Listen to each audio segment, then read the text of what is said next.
નમસ્કાર વિદ્યાર્થી મિત્રો, સ્વાગત છે તમારું તમારી પોતાની યુટ્યુબ ચેનલ માય ક્લાસમાં। આજે આપણે ભણીશું ધોરણ 7 વિષય વિજ્ઞાન પ્રયોગ પોથીમાં પ્રયોગ 5। ચાલો લખો। હેતુ: કાળા રંગની સપાટી સફેદ રંગની સપાટી કરતાં ઉષ્માનું શોષણ વધુ પ્રમાણમાં કરે છે તે દર્શાવો। સાધનો: 2 પતરાના ડબ્બા, કાળો રંગ અને સફેદ રંગ, અને પદાર્થમાં આવશે પાણી। ચાલો વિદ્યાર્થી મિત્રો, આ રીતે તમે આકૃતિ દોરી શકો છો। હવે પદ્ધતિ લખો।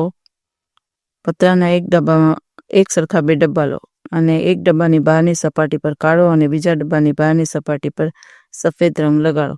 રંગ સુકાઈ જાય ત્યારે બંને ડબ્બામાં સમાન પ્રમાણમાં પાણી ભરીને બપોરના સમયે તડકામાં 1 કલાક સુધી મૂકી રાખો। બંને ડબ્બામાં રહેલા પાણીના તાપમાન માપો। બંનેના તાપમાનમાં તફાવત જણાય છે તો કયા ડબ્બાનું પાણી વધુ ગરમ જણાય છે? અવલોકન લખો। કાળા રંગના ડબ્બાનું પાણી વધુ ગરમ હોય છે, સફેદ રંગના ડબ્બામાંનું પાણી ઓછી ગરમ જણાવાય છે। નિર્ણય: કાળા રંગની સપાટી સફેદ રંગની સપાટી કરતાં ઉષ્માનું શોષણ વધુ પ્રમાણમાં કરે છે। જ્ઞાન ચકાસણીમાં લખો।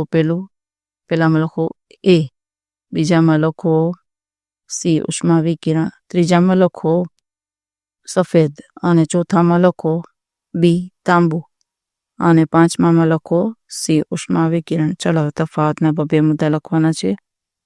ક્લિનિકલ થર્મોમીટર અને લેબોરેટરી થર્મોમીટર, તેમાં લખો તેમાં 35 ડિગ્રીથી 42 ડિગ્રી સુધીનું તાપમાન મપાય છે, અને બીજું તેમાં ખાંચ હોય છે। અને લેબોરેટરી થર્મોમીટરમાં લખો તેમાં 10 ડિગ્રીથી 110 ડિગ્રી સુધીનું તાપમાન મપાય છે અને તેમાં ખાંચ હોતી નથી। ચાલો વિદ્યાર્થી મિત્રો, આજના વિડીયો લેક્ચરમાં આટલું જ। જો તમને આ વિડીયો ગમ્યો તો લાઈક કરશો, તમારા મિત્રો સાથે શેર કરશો અને મારી ચેનલને સબસ્ક્રાઈબ પણ કરશો। આવજો।